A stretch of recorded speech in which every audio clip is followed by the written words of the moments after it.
নবদ্বীপে মদের দোকানের আড়ালে মধু চক্র, ঝাঁটা হাতে বিক্ষোভ মহিলাদের। মদের দোকান হলেও আড়ালে রমরমিয়ে চলছিল অল্প বয়সী মেয়েদের নিয়ে দেহ ব্যবসা। প্রতিবাদ করতেই কপালে জুটল মার। এবার এলাকার একাধিক মহিলা এবং পুরুষ ঝাঁটা হাতে নিয়ে মদের দোকানের সামনে বিক্ষোভে নেমে পড়ে। পরবর্তীকালে তালা লাগিয়ে দেওয়া হয় মদের দোকানে। ঘটনাটি নবদ্বীপ থানার গৌরাঙ্গ সেতু এলাকায়। স্থানীয় সূত্রে জানা গেছে, ওই এলাকায় একটি মদের কাউন্টার রয়েছে, আর সেই কাউন্টারের সঙ্গেই পেছনে বেশ কয়েকটি ঘর রয়েছে, যেখানে যুবকরা যেতেন কাউন্টার থেকে মদ নিতেন। পেছনের ঘরে বসে চলতো মদ্যপানের আসর। কিন্তু স্থানীয়দের নজরে আসে প্রতিদিন অল্প বয়সী যুবতীরা রীতিমতো মদের আসরে অংশগ্রহণ করে।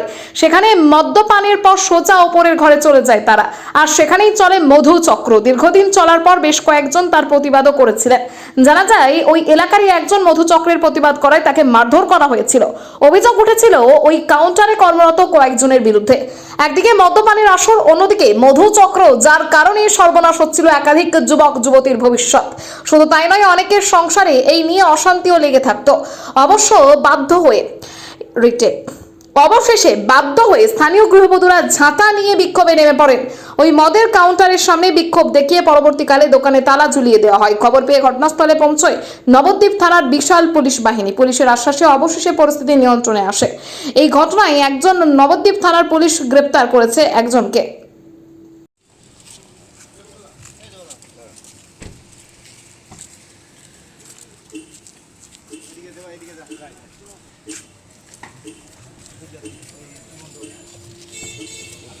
হয়েছে এই হোটেলটা চালু করার পরের থেকে আমাদের ছেলে পেলে মদ গাঁজা খাইয়ে এইখানে আসে, মেয়েদের কি করে অতটা জানি না।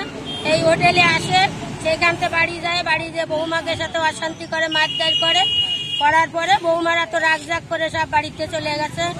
যে এই হোটেলটা ভাঙা না ভাঙা পর্যন্ত আমাদের ছেলে বউ, সে বউরা তো বাড়ি আসবেই না, আর ছেলেরাও ভালো হবে না। তার জন্য আমাদের এইটা ভাঙার চাই। এই আমাদের কারণ, আজ আমাদের বয়স হয়ে গেছে, আজ যদি ছেলেরা খারাপ হয়ে যায় এই হোটেলের কারণে, মদ খাবে, কি সব অত্যাচার করবে, মেয়েদের নিয়ে করে বাড়ি যাবে, বৌমাকে সাথে অত্যাচার করবে, মারধর করবে, বৌমারা আর কত সহ্য করবে। এই কারণে আমার বৌমারা সব বাপের বাড়ি চলে গেছে। এই হোটেল আমাদের ভাঙা চাই, আর আমাদের বৌমাদের ভালো করা, ছেলেদের ভালো করা চাই, তবে আমাদের সংসারে শান্তি আসবে, নাহলে আমাদের সংসারে কোনো শান্তি নাই।